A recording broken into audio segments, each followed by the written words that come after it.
Hi, my name is Nicole Romero, and I am your host for today. Welcome to the Crossings online service.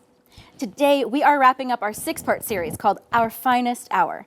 And if you missed an episode or you want to rewatch one, they are up on Facebook or YouTube for you to enjoy.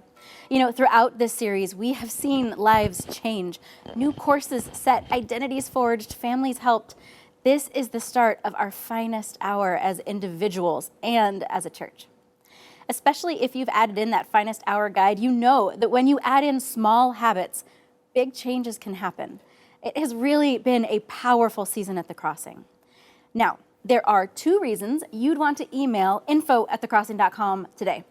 First, if you've been doing the analog version of the Finest Hour Guide, meaning the actual book, and you have completed more than 20 days, we need to know so we can save you a Cheers to Your Finest Hour glass. Whether you've been doing the digital or the analog version of the guide, it is not too late to get your 20 check-ins and earn a glass. You have until November 1st, so get on it. Now, the second reason you'd want to email info@thecrossing.com is if you're exploring faith and you would like some trustworthy resources. We've got you. The Crossing is the place people go to explore faith and experience the life-changing ways of Jesus. Just in this last weekend, we celebrated 5 people's baptisms and their lives changing for the better forever. Today, at the end of this service, we will be celebrating communion together. We will take a drink and a bite of bread while we remember that we are in this together and we can be united in the power of Jesus. So grab something to drink and a bite of something to eat later. And even if you've never taken communion before, you can get ready to take it together at the end of this service. On our way to that moment, Andrew, our lead pastor, has a message to help us answer the questions. How can we succeed at work when we have a terrible boss? And how can we thrive no matter who wins the upcoming election? How can this be our finest hour no matter who is in authority? Let's go. If we are now called upon to endure what they have been suffering, we shall emulate their courage. And if final victory rewards our toils, they shall share the gains. Aye, and freedom shall be restored to all.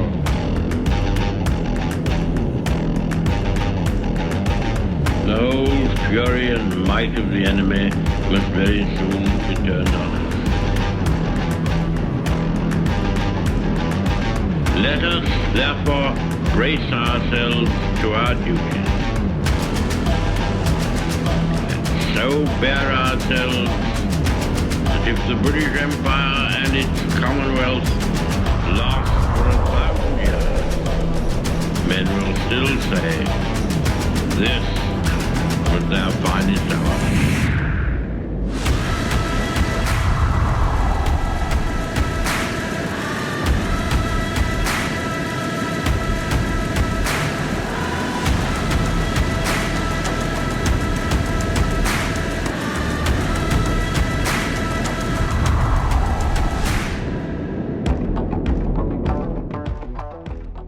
Hi everyone, welcome to The Crossing. My name is Andrew, I'm the lead pastor here, and I want to welcome you for joining us online this weekend. Now, one of the things that I believe we all have in common is every single one of us has had a bad boss. In fact, just as we're getting going today, if you've had a terrible boss, just write me in the comments right now on Facebook or YouTube. Don't say their name, just write me. And I want you, as you're doing that, to take a second, and I want you to think about what made this boss the worst boss you've ever had. You know, years ago, a show came out called The Office. And I think I've mentioned to you this before, that this is one of my favorite shows of all time. But what I love about this show is the entire show revolves around a terrible boss, Michael Scott, who has no leadership instincts, says all the wrong things, and has about 10 million cringeworthy moments. You know, I originally watched this show when it came out about 10 years ago. And what I loved about it is that I had some bosses who reminded me of Michael Scott. Now fast forward to today, my wife and I, we are rewatching The Office, and I'm now the boss here. And so as I'm rewatching the show, The Office, I'm seeing it through a whole new lens. I'm wondering if other people, if they see me like Michael Scott, if I'm the bad boss. You see, we are in a series called Our Finest Hour. and we've been looking at the book of Daniel. It was written hundreds of years before Jesus. Now, a little backstory for you. Daniel lives in Babylon, where he spends his life serving some terrible bosses. His first boss is King Nebuchadnezzar, who is an extreme narcissist, is mentally unstable, and regularly had people killed for disappointing him. So, if you're currently working for a bad boss, you should know Daniel had it way worse. In fact, during Daniel's life, he had 3 bosses. He serves under 3 different kings, and all of them are just as terrible as the other ones. You see, the first king, King Nebuchadnezzar, changes his name from Daniel to Belteshazzar, which is a name meant to mock and humiliate Daniel and his faith. The second king Daniel serves under openly mocks his religion and his God. And then the third king, Nicole talked about him last week, throws Daniel into a lion's den. 3 kings from 2 different empires, none of whom share Daniel's faith or belief system. And yet, in every situation, Daniel is able to survive and also thrive. Now, I don't want us to gloss over how impressive this is, that Daniel served under 3 different kings. This would be like today, a high-ranking official, someone like a Secretary of State serving under President Bush, and then staying on for President Obama, and then continuing to serve under President Trump. In fact, this past week, I tried to find an example of someone who did this, who served under 3 different presidents in a highly influential role. And you know what? There isn't one. You see, every time a new president takes office, the old staff is cleared out, and they are immediately fired, and a new staff is brought in. Now, back then, in Daniel's day, it was even worse. Not only would the old staff be fired when a new king came to power, but they would often be killed. And yet here is Daniel, a man who stays true to his God and is able to stand out in difficult circumstances and continually make a difference in the place God has him. And today I want to talk about what made Daniel so unique. What set him apart? That here we are, thousands of years later, we're still talking about him. And here's why this is so important for us today. Because every single one of us will find ourselves at times under leaders and authorities we disagree with. Sometimes it will be a political leader. Other times it will be a boss. Sometimes it will be a parent or a PTA leader or whatever it may be. But all of us will find ourselves in places like Daniel, in less than ideal circumstances, and we will need to know how to respond. So today I want to talk about the one character trait that Daniel cultivates, that Daniel has, that makes all the difference in his life. And it will do the same for you. This character trait is just one word. It's the word humility. Now I know, this is a word we don't really understand very well today. So these past few weeks, I've been doing a lot of research on humility. And you want to know what I found? I am really good at being humble. Like, no one is as humble as me. In fact, I'm thinking about writing a book. Humble like me. Humility. And how I already achieved it. The Andrew Brownback story. In fact, you can pre-order it today for $29.95. I'm really proud of this book. I'm just kidding. I, like all of you, have not mastered humility. I don't have this all figured out. Most of us, when we hear the word, we think of someone who stays in the background. A person who lacks self-confidence. But that's just false humility. When I read this book, what I see is that humility is the number one thing God looks for in a person.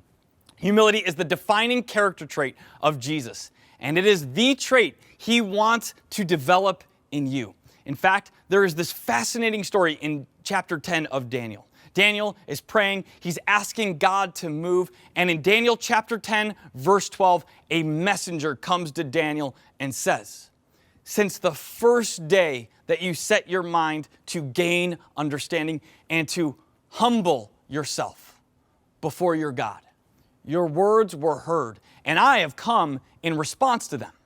You see, God notices Daniel humbling himself. So today we're going to spend just a few minutes and unpack this word. And I'm going to ask you to take some notes and also to share this video. If you haven't done that so yet, I would encourage you to do that right now, because I believe this has the power to encourage not just us, but people in our lives as well. So we're going to be talking about the 4 key traits of humility. Here's the first one. Humility seeks to understand. I want to look at this verse again. Daniel comes to gain understanding. Since the first day that you set your mind to gain understanding and to humble yourself before your God. You see, the assumption here is that Daniel realizes, I don't have all the answers. AKA, I'm not God. And Daniel goes to gain understanding. Now, I cannot tell you how important this is. You see, so often in life, we just assume we have all the answers. I want to do a check-in with you right now. How many of you've ever been talking to someone about a situation you're going through, and before you even finish explaining it, they're starting to give you advice? If that's ever happened to you, you could write me into the comments right now. Every wife right now just wrote me in the comments and is giving her husband now the look, because we've all had this happen to us. Now, not only has this been done to you, but you've also done this to others because you assume you have all the answers. For example, the other day I was out for a run, and I was listening to a podcast of someone talking about faith and God, and I was half listening to this podcast because I was also thinking about this message on humility.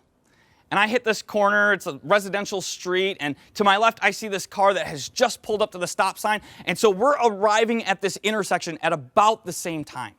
And so one of us is going to have to wait for the other one. And so what happens is this guy in the car, he guns his engine and flies through the intersection so that he doesn't have to wait 5 seconds for me to cross the street. You want to know my first thought in that moment? Well, I can't share with you my first thought because this is a church service, but I can share with you my second thought was, what a complete jerk. Who does this guy think he is? Now, question of you. How many of you have ever been driving and accidentally cut someone off? You change lanes and you just happen to not see the car. Maybe they were in your blind spot and you just accidentally cut someone off. And what happens after that usually is the car starts flashing their brights, or they're honking at you, or they drive up and they give you a certain gesture. And you kind of get a little mad at them because it was just an accident, right? Now, who's the jerk in this situation? You or the other car? Well, they are, of course. Now, what about if the very next day you're driving home and someone now cuts you off? They recklessly come into your lane. They cause you to hit the brakes. They practically cause an accident. Now, in this moment, who's the jerk? You or the car that recklessly cut you off? Well, of course, they are. They're the inconsiderate moron who is endangering everyone else on the road. You see, you and I, we all have this tendency to believe that when I screw up, it's a mistake. When I forget to respond to a text message, it's because I'm just so busy. But when someone else does the exact same thing, it's a character defect. You see, the problem here is that we're working under the assumption that I have all the information, that I have all there is to know. We never say it out loud, but that's what we believe. So today, I want to teach you a phrase. This phrase, it has the potential to improve every relationship in your life. Are you ready for it? Are you ready for it? Here it is. You say, that's interesting. Tell me more. Let's practice. Let's just say this out loud together. From you at your home, I'll say it again with us. Let's say it together. That's interesting. Tell me more. When your spouse complains about the same person for the 10,000th time, here's how you need to respond. That's interesting. Tell me more. When your kid says something that just irritates the bejesus out of you, you'll say, that's interesting. Tell me more. When someone makes the dumbest comment of all time to you about politics, here's what you need to say to them. That's interesting. Tell me more. Because you and I, we need to seek to understand. And when you do, an entire world of thoughts and experiences that others have, they will be opened up to you. Now that's the very first trait of humility. The second trait is humility shows honor to others. Let me get very practical here. Earlier, I mentioned Daniel serves 3 kings. All 3 of these kings have fundamental disagreements with Daniel. Here are some of the areas where they just philosophically disagree. Faith. You see, the Babylonians, they believe in many gods. Daniel believes in one God. Worship. They have polar opposite views of worship and what it looks like to pray and worship God. Daniel and these kings, they have different views on sex, marriage, the value of human life, foreign policy, the poor and the marginalized, and the role of the military. I mean, look at that list for a moment. It's pretty exhaustive, isn't it? I mean, Daniel disagrees with the most powerful people, the most significant people in his life in every single area.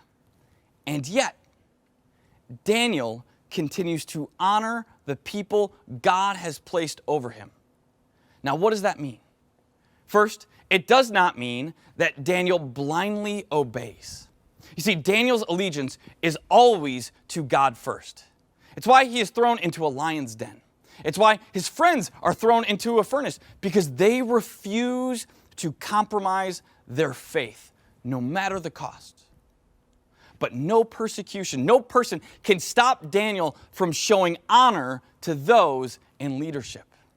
And then after Daniel is thrown into the lion's den for refusing to stop praying to the God of the Bible, Darius, the king at the time, he comes to the mouth of the lion's den the very next day, and he calls out to see if Daniel survived.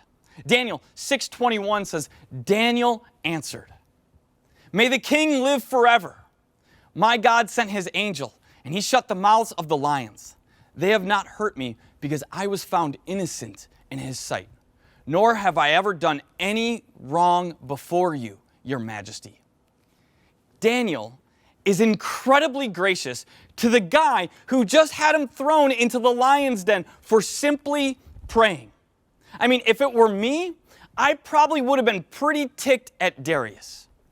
But Daniel responds with the utmost respect. He says, "May the king live forever." And he can say with all sincerity that Daniel, I have never done anything wrong to you, your majesty. You see, Daniel chooses to show honor to the people in positions of authority. Why? Because Daniel knows that these people matter to God. No matter their political beliefs, no matter the decisions, they still matter to God. So again, let's get very practical. How do we show honor to people in authority today? Let me give you a couple of ways. First, this is a decision I made years ago. And the decision I made was I will refer to people in political leadership with the proper title. So for me, it's not Newsom, it's Governor Newsom. It's not Trump, it's President Trump. For me, and this is exactly what Daniel does as well, he refers not to Darius, but King Darius, or Your Majesty. You see, we use titles to remind ourselves that the people serving us, they have a job that is harder and more complex than you and I could probably ever imagine. And so this simple step, it reminds me that these are real people dealing with real difficulties, who have real families and real lives. Now, another decision, one of the other things you should know is, as a church, before I ever mention a celebrity or a politician from this stage, I imagine their mom sitting in the front row. And if what I'm about to say, I wouldn't want to say in front of their mom, I don't say it, even if it's true. You see, these same principles, they should exist in our personal lives as well. See, when it comes to our bosses or our kids' principals or teachers, or when it comes to our spouses, we have to choose to show honor to them in all situations, no matter the decisions they've made, because every single person was made in the image of our great God. Now, number 3, humility looks for opportunities to serve. One of the best descriptions of Jesus comes from the greatest thinker and theologian to ever live. He's known as the Apostle Paul, and he gives this description of Jesus. He says, Jesus, who, being in very nature God, did not consider equality with God something to be used to his own advantage. Rather, he made himself nothing by taking the very nature of a servant, being made in human likeness, and being found in appearance as a man, he humbled himself. Look at this. Paul, he connects humility to serving. And these two things, they are always connected. You will never find someone who is humble, who is not investing their time and resources to help others. And I know some of you watching, you're new, or maybe you're just naturally cynical, and you're thinking, oh, here goes the pastor. They're about to ask for me to give money or to serve. And that's fine. You don't have to do either of those things here. God will take care of us. But you need to know that giving and serving are for your own good. Every study out there right now has found that giving a portion of your resources away and volunteering to help others, it improves your mental health, it reduces the risks of depression and anxiety, and a host of other things. But more importantly, what serving and giving does is it moves my focus off of me, my problems, my challenges, and it allows me to really see and care for other people. Humility looks for opportunities to serve. Now, I could stop there. Humility seeks to understand. Humility shows honor to others, and humility searches out opportunities to serve. You and I, we could go home, and this week, we could be all fired up, and we could try really, really hard to be humble.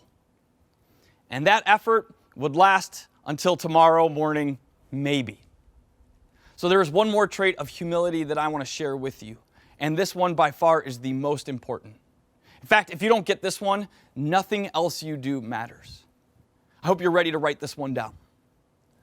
Humility begins with knowing who you are. John Dixon wrote a book called Humilitas, and in it he tells this true story. He says, 3 young men hopped on a bus in Detroit in the 1930s. They saw a guy sitting alone in the back, and they began to try to pick a fight with him. They insulted him, they began to mock him, but this lone man sitting in the back of the bus didn't respond. So the 3 guys, they decide to turn up the heat. They start throwing out every insult. They call him every name they can think of, but still no response. Finally, the bus stops, and this guy who's been harassed and verbally assaulted, he stands up. And the 3 young guys, they realize, uh-oh, this dude is a lot bigger than we thought.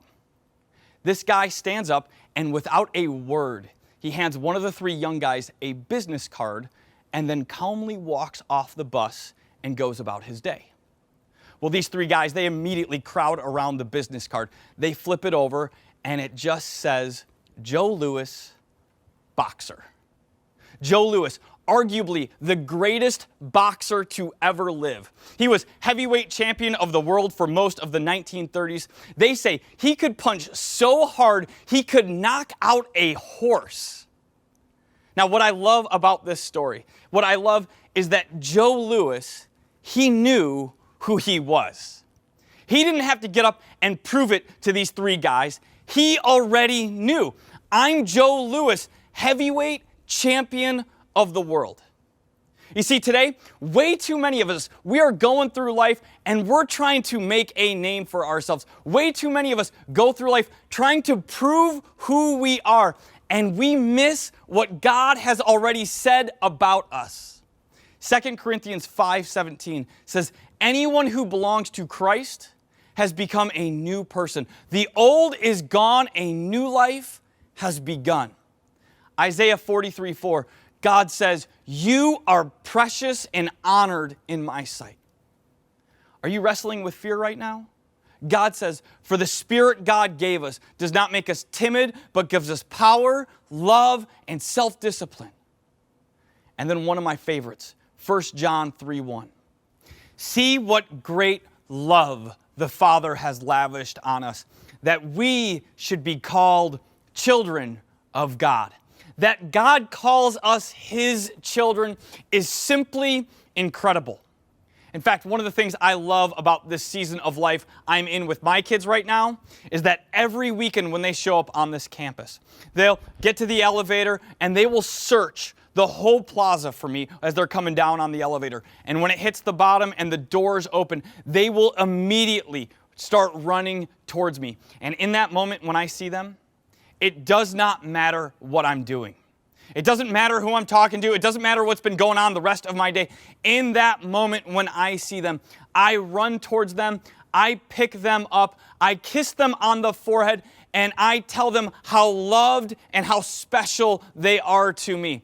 You see, I love them, not for anything they have accomplished, not because of how smart or how athletic or how cute they are. You see, I love them because they are my children. Let's look at that verse again. See what great love the Father has lavished on us, that we should be called children, children of God. You see, some of you today, you need to hear the message that God loves you. You've been going through your life, you've been trying to prove yourself or make a name for yourself. Today, God is telling you, I know you, I see you, and I love you right where you are. And in just a minute today, as kind of a way to cement this for every single one of us, we're going to take something called communion. You see, for 2,000 years, followers of Jesus, they have taken a little bread and a little juice, and they have remembered the words of Jesus, who on the night of his death, he held up a piece of bread and he said, This is my body, broken for you. And then he grabbed a cup and he said, This is my blood, poured out for the forgiveness of sins. Jesus gave everything for you. Not because of what you've done, but because of who He is. And so before we participate in this practice called communion, what I want to do is I want to give us a chance to respond. Because what I believe today is our world is looking for people who seek to understand, who can honor others, and who serve. But most important, our world is looking for people who know who they are, loved by our God. And so what we're going to do after I pray is Kimi and the band, they are going to sing a song over us, a reminder of how God loves us and cares for us. And as they sing, I'm going to encourage you to go and, if you don't have bread or anything like that, feel free to grab a cracker or something like that. And if you don't have like grape juice or anything, that's okay. Grab milk or maybe a little bit of coffee or whatever you have. But grab a little something to eat and a drink, because we are going to be reminded today that you and I, we have a God who loves us and gave everything for us. So let's pray together.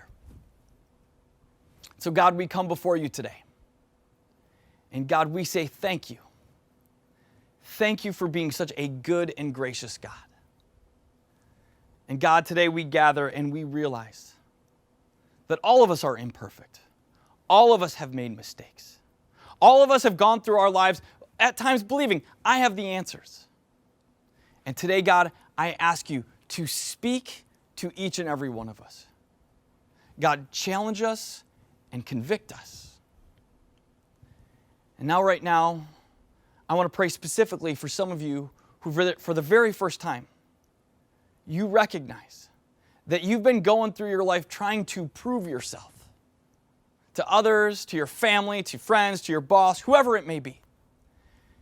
And today, for the first time, you realize that you are loved by God. And so if that's you, I want to pray this prayer over you. So God, we come before you. And God, we just confess that we have lived an imperfect and flawed life, and that you have loved me in spite of that. And so today, God, I receive your gift of love and mercy. God, move in my life. I thank you for being a God who speaks to us today. And we pray this in your Son's name. Amen.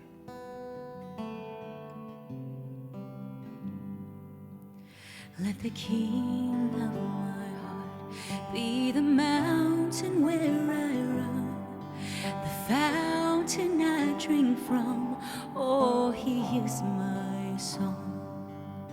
Let the King of my heart be the shadow where I hide, the ransom for my life. Oh, he is my song. 'Cause you are good, you're good. Oh, you are good, you're good. Oh, you are good, you're good. Oh, you are good, you're good. Oh, and let the King of my heart be the wind inside my sails, the anchor in the waves. Oh, he is my song. Let the King of my heart be the fire inside my veins, the echo of my days. Oh, he is my song. Say it again. Let the King of my heart be the wind inside my sails, the anchor in the waves. Oh, he is my song. Let the King of my heart be the fire inside my veins, the echo of my days. Oh, he is my song. You are good, you're good. Oh, you are good, you're good. Oh, you are good, you're good. Oh, you are good, you're good. Oh, You're never gonna let me down. You're never gonna let me down. We sing, you're never gonna let me down. Oh, we believe you're never gonna let me down. Sing, you're never gonna let me down. Oh, you're never gonna let me down. We believe you're never gonna let me down. Oh, you're never gonna let me down. 'cause you are good, you're good. Oh, you are good, you're good. Oh, you are good, you're good. Oh, you are good, you're good. Oh, you're never gonna let me down. You're never gonna let me down. We say you're never gonna let me down. You're never gonna let me down. You're good. Oh, you are good. You're good. Oh, God, you are good. You're so good. Oh, you are good. You're good. Oh. We are in this together. As we each lean into humility and confidence and the goodness of God, we can be united across any of our differences. And so now, as we prepare to take communion together, remember, no matter our differences, no matter who is in authority in our lives and our country, we have Jesus in common. If you haven't invited Jesus into your life, let's take a beat. When we say the name Jesus, we are speaking of a real person who was also God, someone through whom everything was made and in whom everything is held together, someone who loves each of us uniquely and completely. If you have never invited Jesus into your life, take this moment to do so. It's not some magic moment where the world changes color, but it is life-changing. It is a moment where the spirit and presence of Jesus that has always been in your life now becomes a part of your inner life as you allow Jesus to have power in your heart and your soul and your mind, and to show you how your regular life is actually prepared for you to live with power and joy. You'll see yourself and your life differently. We say yes to Jesus in one initial powerful moment, and then each of us say yes to Jesus every day. Jesus, we want to pray to you as we prepare to take communion. Today, we say together, I know I'm not perfect. I struggle with humility, but I know you love me unconditionally, and I invite you into my life and my heart today. And now, let's take communion together. As we each pick up the little piece of bread, we remember Jesus' love and forgiveness. We remember his words from the first communion where he said, "This is my body, which is for you. Do this in remembrance of me." And then we each take the bread and we eat.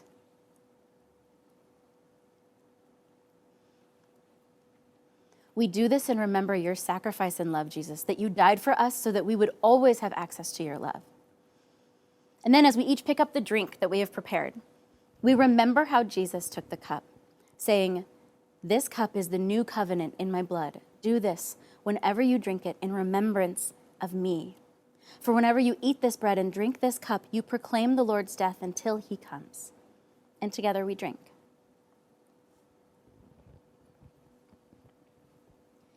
We do this and remember the death and life of Jesus. Thank you for participating in communion together. If you're new to faith or just invited Jesus into your life, please reach out to us at info@thecrossing and send us an email so that we can support you. Andrew told us those 4 elements of humility: seek to understand, show honor, look for opportunities to serve, and know who you are. Don't forget to use the Finest Hour guide to learn those elements further. Whether you've been doing the digital or analog version of the guide, it is not too late to get your 20 check-ins and earn a Cheers to Your Finest Hour glass. You have until November 1st. And if you've been doing the analog version and you've completed more than 20 days, we need to know so we can save a glass for you. So same email, info@thecrossing.com. Send us an email and let us know you've done those 20 or more days so we can save one for you. You know, we have a new series starting next week called There's Something in the Way. And if you have finding yourself wanting more in your life, if you want more help living out those 4 elements of humility, or connecting with God, or connecting with Jesus, or changing patterns in your life, check out our new series next week. Let's get those obstacles out of the way. Also next weekend is Halloween, and at The Crossing, we are always looking for opportunities to serve our community, and this year especially, we know we can serve you and your friends and your community by creating a super fun, safe way to enjoy Halloween. We call it Halloween Weekend, and it is on both October 30th and 31st in the evenings. So we want you to sign up for a time slot so that you and your people can come and play and have safe games and outdoor fun and get tons of candy. So go to thecrossing.com/HalloWeekend to sign up so that we can have you there as we celebrate together. And then finally, if you want to make a difference today, giving a donation to The Crossing is the best investment. Your donations are how we can change people's lives and serve our community. Be a part of it. Just by supporting this place financially, you are a huge part of making all of this a reality. And you can give through our app or online or even set up reoccurring giving and never miss a chance to change people's lives. So don't forget, get your finest hour guide, and we will see you online all the time or on campus Sundays at 9:15 and 11:15. Bye.